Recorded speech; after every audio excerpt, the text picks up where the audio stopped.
पूछ रही हो कि औरतें तरावी नमाज कैसे पढ़ें, गौर से सुनो। तरावी दरअसल रमजान मुबारक में अशा की नमाज के बाद पढ़ी जाने वाली सुन्नत मुअक्कदा नमाज है। बेटा, तरीका बिल्कुल आसान है। पहला कदम ये है कि सुकून से इशा की फर्ज और सुन्नतें अदा कीजिए। दिल हाजिर हो तो रुकू और सजदा भी नरम पड़ जाते हैं। आम तौर पे 20 रकत तरावी पढ़ी जाती हैं। हमारे यहाँ तो यही मामूल है। कुछ उलमा के नज़दीक 8 रकत भी दुरुस्त हैं। दोनों सूरतें जायज़ हैं।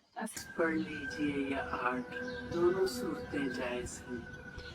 असल मकसद तो क़याम रमज़ान है, अल्लाह के सामने खड़े होकर दिल को जगाना है।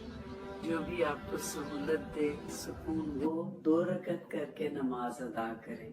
हर 4 रकत के बाद थोड़ा सा वक्फा भी कर सकते हैं और आखिर में वतर की नमाज जरूर पढ़ें।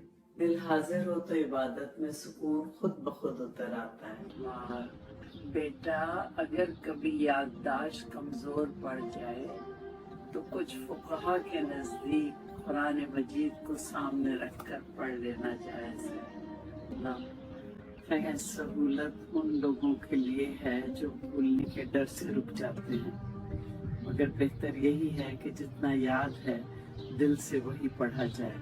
बेटा, तरावीह दिल को सुकून देती है, मगर अल्लाह हम पर आसानी चाहता है। अगर कमजोरी हो, बीमारी हो या मखसूस अय्याम हो तो तरावीह माफ है। इन दिनों में नमाज पढ़ना ही नहीं होती। अगर मस्जिद में पर्दे और इंतजाम का मुकम्मल लिहाज हो तो वहाँ जाना भी जायज है, लेकिन घर ही बेहतर है।